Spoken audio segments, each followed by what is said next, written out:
मालेगांव शहर की मुसलसल बदनामी की जा रही है और किरीट सोमैया 17 जनवरी को मालेगांव वापस आए और मुसलसल वो मालेगांव आ रहे हैं और जो बयानात दे रहे हैं उससे कहीं ना कहीं ये जाहिर हो रहा है कि मालेगांव शहर को जानबूझकर टारगेट किया जा रहा है। पिछले हफ्ते में आसिफ शेख की तरफ से एक कमेटी आई थी। वो कमेटी ने समाजवादी पार्टी के जिम्मेदारान से मुलाकात की और उन्होंने ये कहा कि गैर सियासी प्लेटफॉर्म बनाने की ज़रूरत है और हम ये बात मानते हैं कि जब शहर पर मुसीबत आए तो निहाल साहब के वक्त से हमेशा से हमने ये कोशिश की है कि जब मालेगांव शहर पर मुसीबत आती है तो हम गैर सियासी तौर पर एक साथ सबको जमा करने का काम करते हैं और उनकी इस पहल को हम कहीं ना कहीं शहर के हक में मानते हैं। इसलिए हमने तय किया कि एक कमेटी हम बनाएंगे, एक कमेटी उनकी बनाई हुई है और आगे जो है मिलकर गैर सियासी तौर पर कमेटी का एक नाम रखा जाए और शहर को बचाने के लिए काम किया जाए, क्योंकि हम देख रहे हैं कि फिरका परस्तों की तरफ से कहीं पर भी ऐसा जाहिर नहीं हो रहा है कि मालेगांव शहर को कोई डेवलपमेंट या तरक्की के लिए यहाँ कुछ दिया जाए, सिवाय बदनामी और मालेगांव शहर को अलग अलग जिहाद के नाम से याद करने के अलावा कुछ नहीं किया जा रहा है। किरीट सोमैया जो आ रहे हैं वो जो बयानात दे रहे हैं उसमें कोई सच्चाई नहीं है, मगर डिपार्टमेंट को डराया जा रहा है। वो माजी खासदार हैं बीजेपी के, कहीं ना कहीं ऑफिसर उनके दबाव में आकर जो सच्चाई है वो सामने नहीं ला रहे हैं और पीछे जो 1500 बांग्लादेशी मालेगांव शहर में है, इस तरह के जो बयानात दिए गए उसके बाद अभी जब वो आए तो उन्होंने ये कहा कि 4000 बांग्लादेशी हो गए, जबकि मालेगांव शहर में सबसे पहले हमने इस मामले में प्रेस कॉन्फ्रेंस बुलाई और ये बात बताई डिटेल में कि ऐसा कुछ नहीं है। जो अरीज़े तहसीलदार में दिए गए जनवरी 2023 के बाद वो 3200 के करीब अरीज़े दिए गए थे, जो एफिडेविट करके कारपोरेशन से सर्टिफिकेट लेने की जिसमें बात थी, मगर वो 4000 की जो बात बोलते वो भी गलत है। कई अरीज़े तहसीलदार ने रिजेक्ट भी किए, उसकी भी डिटेल उन्होंने नहीं बताई और पेपर इस तरीके से वो बता रहे हैं। छावनी पुलिस स्टेशन में उन्होंने एक कंप्लेन का अरीज़ा भी दिया, एफआईआर नहीं हुई मगर अरीज़ा दिया गया और हम ये बात मानते हैं कि इस तरीके से शहर को बदनाम करना ये मुनासिब बात नहीं है। हमारे लीडर अबू आसिम आज़मी साहब जो हमेशा महाराष्ट्र के मुसलमानों पर जब भी कोई मुसीबत आती है, वो किसी भी शहर के हो, तो वो फिक्रमंद रहते हैं। मालेगांव में वाहिद लीडर हैं, यानी महाराष्ट्र में वाहिद लीडर अबू आसिम आज़मी हैं, जो हमेशा से मुसलमानों के पर जब भी मुसीबत आई है वो कानूनी तौर पे हो, जमहूरी तौर पे हो या असम्बली हॉल में हो, उन्होंने नुमाइंदगी की है। हमने उनसे बात की है। जो एसआईटी नियुक्त हुई है, हम ये भी मानते हैं कि वो एसआईटी कहीं ना कहीं सरकार के दबाव में काम करने वाली है और किरीट सोमैया जिस तरीके से सरकार को भी गुमराह कर रहे हैं। एसआईटी अगर सरकार सही तरीके से मालेगांव शहर के तहसील विभाग हो, कारपोरेशन डिपार्टमेंट हो या पुलिस डिपार्टमेंट हो, इनसे अगर रिपोर्ट ली होती तो मुझे नहीं लगता कि एसआईटी यहाँ नियुक्त हुई होती, मगर गुमराह करके एसआईटी को नियुक्त किया गया और कहीं ना कहीं ये गुमराही की जाएंगी। इसलिए हमने आसिम भाई को बोला कि कानूनी तौर पे मालेगांव शहरियान की मदद की जाए।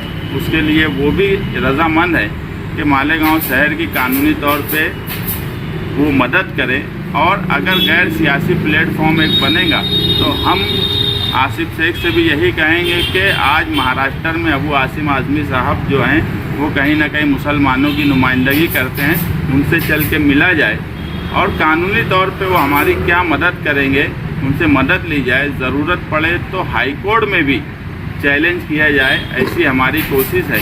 क्योंकि जो बातें की जा रही हैं मुसलसल, उन बातों से यही साबित होता है कि एक रजिस्ट्रेशन का जो इंडिया सरकार भारत सरकार ने the registration of birth and death act 1969 जब बर्थ और डेथ का रजिस्ट्रेशन होना शुरू हुआ, उस वक्त म्यूनसिपैलिटी में सैलाब आया। वहाँ से सारे सर्टिफिकेट जो थे वो ज़ाय हो गए और हमेशा कॉरपोरेशन ऑफ या पहले म्यूनसिपैलिटी उन्होंने यही कहा कि 1969 से पहले का रिकॉर्ड उनके पास नहीं है। कई मुद्दे ऐसे हैं जो लोगों के सामने, ख़ास तौर से मालेगांव बाहर जो लोग रहते हैं महाराष्ट्र भर में, उनके सामने ये सब बातें आना ज़रूरी है। इसलिए हमने आज प्रेस कॉन्फ्रेंस बुलाई है और हमने एक कमेटी बनाई है।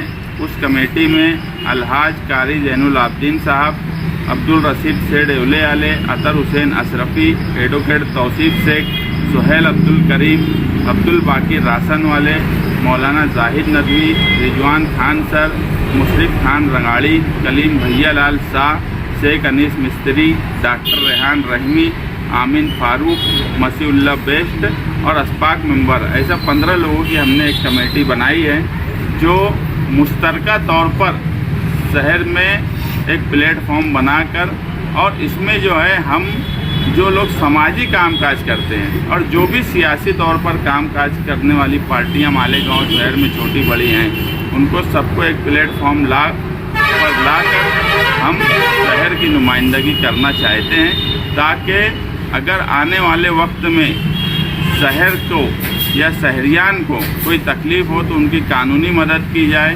उनकी सियासी मदद की जाए, उनकी जमहूरी मदद की जाए। दूसरी एक बात, किरीट सोमैया ने जो एक बात बोली कि मालेगांव शहर में एक सियासी लीडर जो आतंकवादी संगठन से मुंसलिक है, हम ये बात भले ही हमारे मुखालफिन क्यों ना हो, हम मालेगांव शहर में ये बात मानते हैं कि मालेगांव शहर का कोई भी सियासी, समाजी या आम आदमी कभी भी कोई ऐसी एक्टिविटीज़ नहीं कर सकता जो मुल्क के खिलाफ हो। वो भले ही हमारे मुखालिफ क्यों ना हो, मगर कोई ऐसी एक्टिविटीज़ मालेगांव शहर में कभी नहीं हो सकती। ये शहर हमेशा सेकुलर रहा है और सेकुलर ही रहेगा। इसलिए हम ये एक प्लेटफॉर्म बनाने वाले हैं और 26 जनवरी, हमने इससे पहले भी कहा था कि 26 जनवरी, आने वाली 26 जनवरी के बाद हम इस शहर में बांग्लादेशी के मामले में एक तहरीक चलाना पड़े, कानूनी तौर पर कोई काज करना पड़े, या एक प्लेटफॉर्म बनाकर सबको जमा करके कोई आंदोलन करना पड़े, हम उसकी तैयारी में लगे हुए हैं।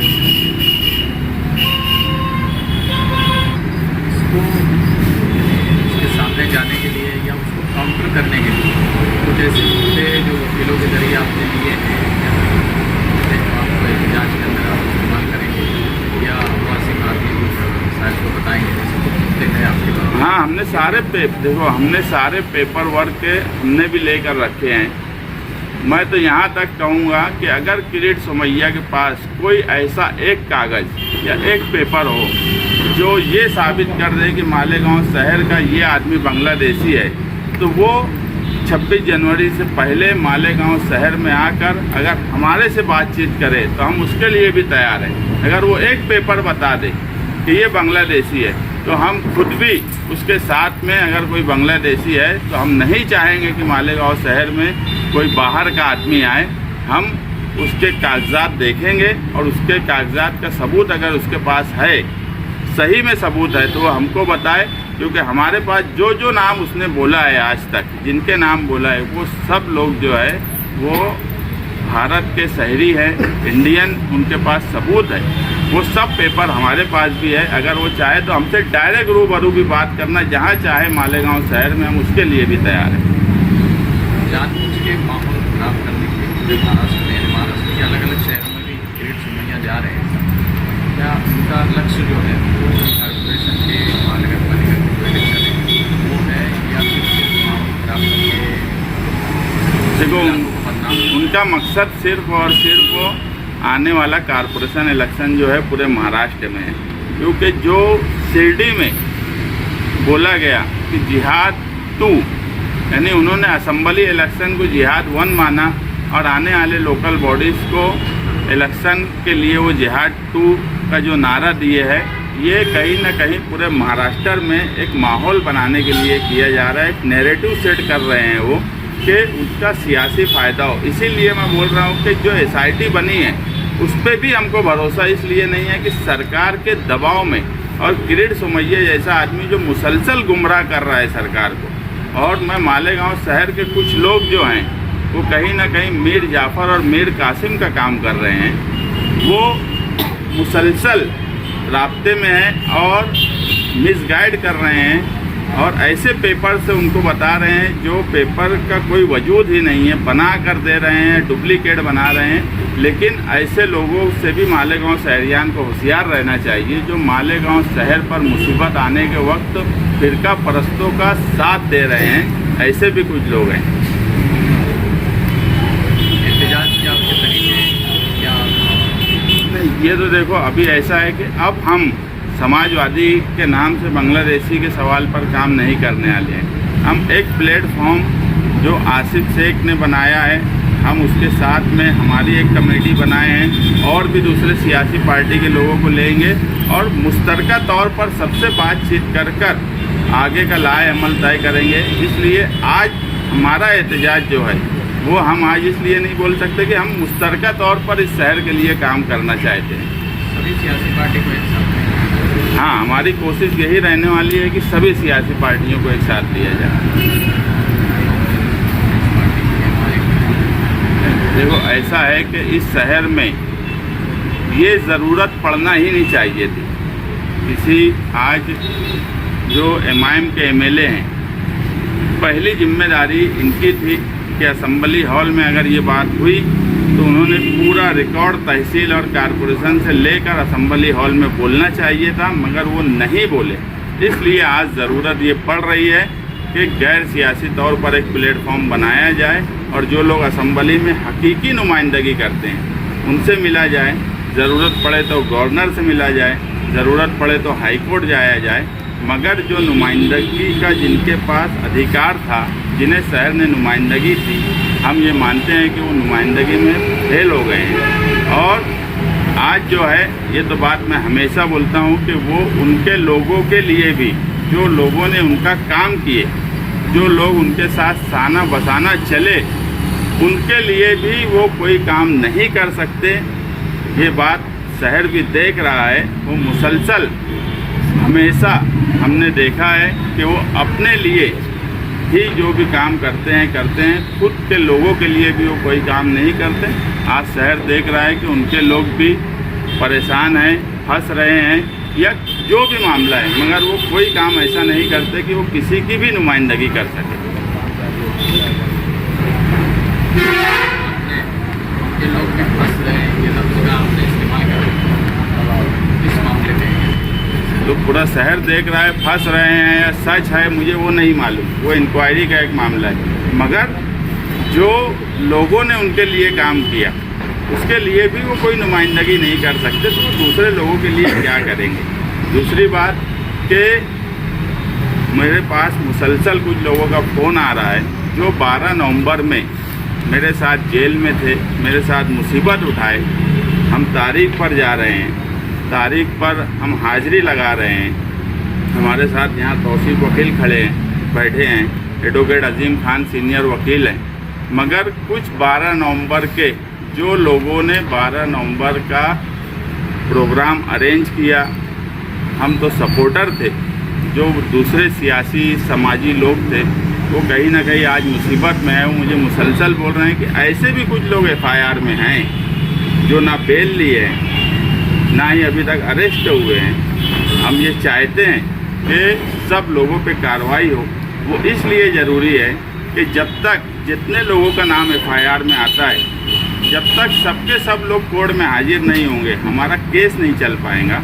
और हमको मालूम है कि हम सब बेगुनाह हैं, लेकिन केस चलना चाहिए। इसलिए मैं खुद पुलिस डिपार्टमेंट से मिला हूं और ये बोला हूं कि जो लोग ऐसे हैं जो अभी तक अरेस्ट नहीं हुए, उसमें कुछ कंपाउंड के लोग भी हैं जो बहुत अपने आप को उत्तम समझते हैं, जिनकी वजह से पूरी मुसीबत आज शहर पे 12 नवंबर की आई, मगर उन्होंने किसी की मदद नहीं की, सिर्फ अपने परिवार की मदद करने की कोशिश की और आज वो अपने आप को बचा रहे हैं। ऐसे लोगों पर भी मेरी ये रिक्वेस्ट है पुलिस डिपार्टमेंट से कि उनके पर सख्त से सख्त कार्रवाई होना चाहिए। अगर एफआईआर में नाम है तो अगर वो बेल नहीं लिए है तो उनके ऊपर कार्रवाई होना चाहिए, ताकि हमारा केस चल सके, चार्ज फ्रेम हो सके।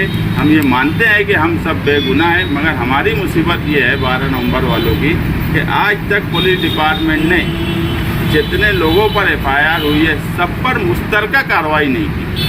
मुस्तकिल भाई, आपको साबिक एमएलए शेख आसिफ ने एक कमेटी बनाई, आपने भी एक कमेटी बनाई। अगर दोनों कमेटी के जिम्मेदारान मिलकर मौजूदा एमएलए से बातचीत करेंगे, कहीं ना कहीं ये मामला को आगे प्रशासन तक ले जा सकते हैं। असेंबली में और आने वाले सेशन में आवाज़ भी उठा सकते हैं, शहर को बदनाम किया जा रहा है, रोहिंग्या मुसलमान, तो इसको लेकर कुछ सोच विचार हो सकता है। देखो, मुझे मालेगांव शहर के जो जिम्मेदार हैं मुसलसल ये बात बोल रहे हैं कि मौजूदा एमएलए से कुछ नहीं होगा, तुम लोग कुछ करो। अब अगर शहरियान की ये राय बन चुकी है कि उनसे कुछ नहीं होगा, और हम खुद देख रहे हैं कि मुझे एक बात बताओ कि ये मामले में हमको या तुमको बोलने की ज़रूरत है क्या कि मौजूदा एमएलए को नुमाइंदगी करने की ज़रूरत है? उनकी जिम्मेदारी है, ये जिम्मेदारी हमारी नहीं है, ये जिम्मेदारी आसिफ शेख की नहीं है, ये जिम्मेदारी एजाज बेग की नहीं है, ये जिम्मेदारी किसी और पॉलिटिकल पार्टी की नहीं है। जिसको लोगों ने चुन कर दिया उनकी जिम्मेदारी है, उसको मुझे या तुमको बताने की ज़रूरत नहीं है। अगर वो नुमाइंदगी नहीं कर रहे हैं तो एक प्लेटफॉर्म बनना चाहिए, ताकि एक ताकत के साथ इस बदनामी को हम ख़त्म कर सकें। मुस्तकिल भाई, 12 नवंबर में भी मुफ्ती साहब इस मामले से दूर रहे, 12 नवंबर वहाँ पर भी नुमाइंदगी नहीं की, और इस बदनामी के अंदर भी वो कहीं दिखाई नहीं दे। क्या लगता है इसके पीछे का रीज़न क्या है? वो इस पर खामोश क्यों है? या किसी दबाव के चलते, या फिर एकनाथ शिंदे या दादा भुसे ताल्लुकात अच्छे इसलिए चुप है?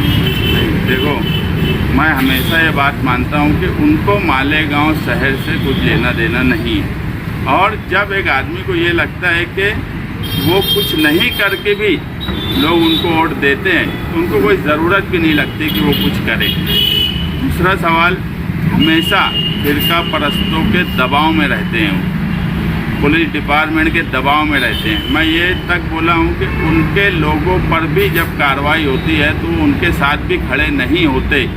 ये शहर ने हमेशा देखा है, पिछले 5 साल में भी देखा है, मगर पिछले 5 साल में जो देखा ये 1.5-2 महीने में उससे ज़्यादा देख लिए कि वो मालेगांव शहर में 12 नवंबर हो, मालेगांव शहर में फिरका परस्ती का सवाल हो, मालेगांव शहर में कामकाज का सवाल हो, वो कभी भी मालेगांव शहर के लिए फिक्रमंद नहीं रहते।